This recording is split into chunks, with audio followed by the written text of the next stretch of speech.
ब्रह्मा मुरारी सुप्रांतकारी भानु शशि भूमिसुतो बुधश्च गुरुश्च शुक्र शनि राहु केतुः सर्वे ग्रहा शांतिकरा भवन्तु। जय श्री राम, जय शनिदेव।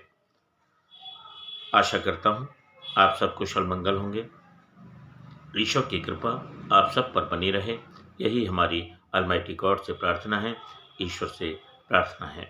आपके घर में निरोगिता रहे, सुख समृद्धि हमेशा विराजमान रहे, यही हम आपके लिए मंगल कामनाएं करते हैं। मैं हूं आपका अपना राजवीर सारस्वत।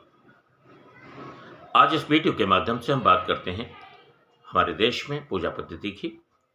हमारे ऋषि मुनियों ने पौराणिक काल से ही पूजा पद्धति के हमें विधान बता रखे हैं और आज भी खुशी की बात यह है 21वीं सदी के भारत में भी हमारे धर्माचार्य, हमारे गुरुकुल में पढ़ने वाले विद्यार्थी, हमारे गुरुकुल के आचार्य, संस्कृत पाठशालाएं चलाने वाले सभी धर्माचार्य एक नए भारत का निर्माण कर रहे हैं।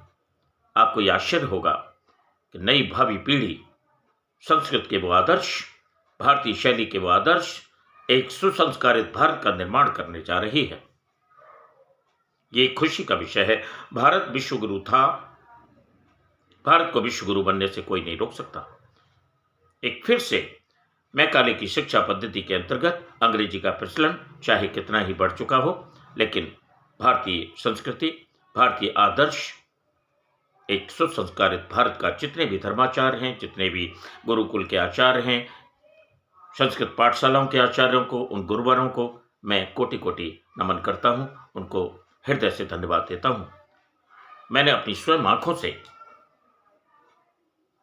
उन गुरुकुलों का निरीक्षण किया और जाना, उन धर्माचार्यों से बात की, एक हृदय शीतलता से भर गया।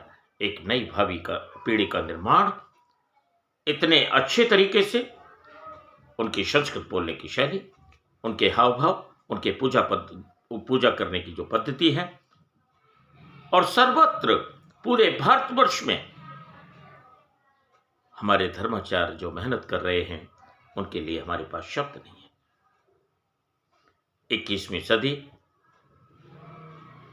का ये भारत विश्व में अपना नाम कमाएगा, अपनी भाषा शैली के कारण, अपने आदर्शों के कारण। धर्म की पताका का परचम हमेशा परमात्मा तक जाएगा ही जाएगा और चलता आ रहा है। आदिकाल से लेकर के जब तक ये धरा रहेगी, धर्म और धर्म की जो ध्वजा है वो चूंकि परमात्मा ऊपर बैठे हैं विश्वलोक तक, वहां तक फैली हुई है। हम मृत्युलोक के वासी हैं। हम उस परम पिता से ये निवेदन करते हैं, बारंबार प्रार्थना करते हैं, हे प्रभु हमें इतनी शक्ति देना कि अपने आदर्शों को, अपने धर्म को, अपनी संस्कृति को, इस भारत भूमि के इस कर्ज को उतार सके। भारत की इस पावन धरा पर आपने जन्म लिया, हमें कृतार्थ कर दिया। आपके आदर्शों पर यह भारतवर्ष चले, आपके पद चिन्हों पर यह भारतवर्ष चले और भारत और सुगठित हो, अनेकता में एकता का परिचायक ये भारत देश निरंतर यूं ही प्रगति करता रहे। घर घर में पूजा पद्धति होती है। सुबह की आरती, शाम का संध्या वंदन। पुरुष काम पर जाते हैं तो माता बहनें करती ही करती हैं और बड़े भाव से करती हैं। सबसे बड़ी बात है, बड़े भाव से करती हैं। और जहां भाव है वहीं पर प्रभु प्रकट हो जाते हैं। उनकी तरंगें छूने लगती हैं, एक स्पंदन होने लगता है, रोम रोम खड़ा होने लगता है, हृदय शीतलता से भर जाता है। अगर ऐसा होने लगे आपके साथ तो समझ लीजिए ईश्वर की कृपा प्राप्त हो रही है। मगर हो जाइए। जरूरी नहीं, ईश्वर के लिए कोई पढ़ाई की जरूरत नहीं होती, ईश्वर के लिए कोई डिग्रियों की जरूरत नहीं है। ईश्वर ये नहीं देखते कि आप कितनी अच्छी अंग्रेजी बोल लेते हैं। ईश्वर आप ये नहीं देखते आप कितनी अच्छी हिंदी बोलते हैं, आप कितनी अच्छी भाषाएं बोलते हैं, भाषाओं से कोई मतलब नहीं है। ईश्वर भाव के भूखे हैं। परमात्मा को आपका भाव चाहिए, इस बात को हमें समझना चाहिए।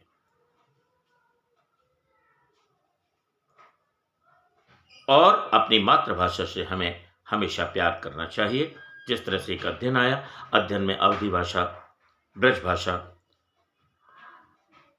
कुछ मॉडर्न एजुकेटेड लोग ब्रज भाषा में बात नहीं करना चाहते। वो सोचते हैं कुछ हमारी तौहीन हो जाएगी। नहीं,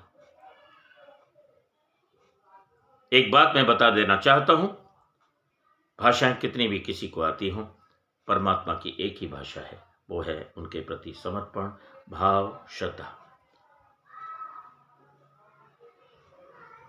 उनको भाव प्यारा है।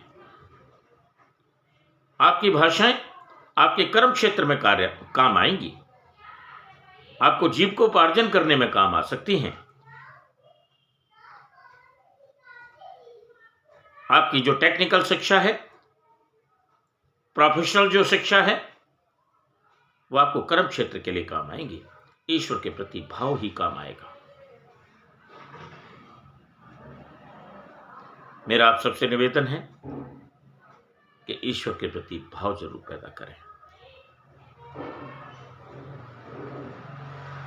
मैंने पूर्व के वीडियो में जिक्र किया था,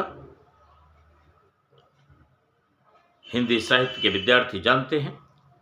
और हाँ, एक बात और बताना चाहूंगा, कम से कम किसी भी अच्छाई को आप रखें। हिटलर बेशक तानाशाह था, लेकिन उसके अंदर एक अच्छी आदत तो थी, वो शाकाहारी था। मेरा ये प्रश्न नहीं है कोई शाकाहारी मांसाहारी, क्योंकि गोस्वामी जी लिख गए हैं, जहां बसहता सुंदर देसु। वातावरण के अनुसार खान पान का प्रचलन है, चाहे वो भारत देश हो, चाहे दूर विदेश में बैठे हो हमारे भाई हो। प्रश्न ये नहीं है, मैं ये नहीं कहना चाह रहा, लेकिन मैं ये बात जरूर कहना चाह रहा हूं कि हमें कोई ना कोई अच्छाई लेकर के जीना ही पड़ेगा। अपने जीवन पथ को मजबूत बनाना पड़ेगा, ताकि हम सुगमता से इस भवसागर को पार कर सकें। गोस्वामी तुलसीदास जी का वो दौर, इसी कलयुग की बात, अज्ञानियों को आश्चर्यचकित कर सकती है। लेकिन जो आध्यात्मिक क्षेत्र से जुड़े हुए हैं, वो और उस प्यास को बढ़ा लेते हैं, उस परम पिता से, उनके आदर्शों को लेके, उनकी प्रेरणा को लेके, उस परम पिता से अपने तरंगों को जोड़ने का प्रयास करते हैं। गोस्वामी जी वृंदावन गए, मीराबाई भी थी, रविदास जी भी थे, रहीमदास खान खाना का वो दौर, ये सब कालीन थे। ज्ञान गुदड़ी नाम की एक जगह है वृंदावन में, ज्ञान गुदड़ी दर्शनीय स्थल। वहां के महंत थे, उनका नाम परशुराम जी था, परशुराम दास महाराज जी। गोस्वामी जी गए, राम भक्त थे, श्री राम के भक्त थे। वो कृष्ण की नगरी वृंदावन धाम, श्री बांके बिहारी लाल जी का धाम। तो परशुराम दास जी महाराज ने चुटकी लेते हुए कहा कि अपने अपने इष्ट को नमन करें सब कोय, अपने अपने इष्ट को नमन करें सब कोय, परशुराम पर इष्ट को नवै सो उचित न हो। ये तुलसीदास जी को एक तंज कसा परशुराम दास जी महाराज ने। जब तंज कसा, बड़े आश्चर्य की बात है, तुलसीदास जी ने कहा कहो छबे आद की, भले बने हो नाथ, तुलसी मस्तक नवत है, धनुष बाण ले हाथ। आहा, क्या बात है। धन्य है गोस्वामी जी, अपने मन की बात लॉर्ड कृष्णा से कह दी। फिर से बताता हूं, कितना भाव आ रहा है, मेरे तो रोम रोम पुलकित हो गया। कहा कहो छवि आदि की, भले बने हो नाथ, तुलसी मस्तक नवत है, धनुष बाण ले हाथ। आहा, और तभी उसको हम चमत्कार कहें, ईश्वर की लीला कहें कि कित मुरली। आप देखिए लॉर्ड कृष्णा की बात, कित मुरली कित चंद्रिका, कित गोपिन को साथ, अपने जन के कारण ने श्री कृष्ण भय रघुनाथ। आहा, तभी धनुष बाण ले लिया। धन्य है गोस्वामी तुलसीदास जी, जिन्होंने अपनी आंखों से उस परमात्मा के दर्शन किए। प्रिय भक्तों, आप हृदय से पुकारो तो सही, आप हृदय से जाप करें, आपको रोज नए नए अनुभव होंगे ही होंगे उस परमात्मा के। इस वीडियो के माध्यम से मैं अंत में एक बात और कहना चाहूंगा, आप कुछ ना कर सकें, भारतीय परिवेश में प्रांतीयता के आधार पर, भाषा शैली के आधार पर, लोक चलन के आधार पर, लोक परंपराओं के आधार पर पूजा की पद्धतियां भिन्न हो सकती हैं, लेकिन मूल मंत्र एक ही होते हैं। और आपको एक बात बता दूं, आपको कुछ ना आए, आप गायत्री मंत्र को सामने लोटे में पानी रखिए, गायत्री मंत्र को 21 बार बोलिए, किसी रोगी को भी पिलाएंगे, और अगर समय हो तो 108 बार भी पढ़ लीजिए, लेकिन कम से कम 21 बार भी पढ़ेंगे तो एक साधारण जल पीने से रोगी जितना जल्दी ठीक नहीं होगा, उतना उस गायत्री मंत्र के प्रभाव से ठीक हो जाएगा। चलते चलते इतना ही, बहुत बहुत धन्यवाद। जय श्री राम, जय शनिदेव।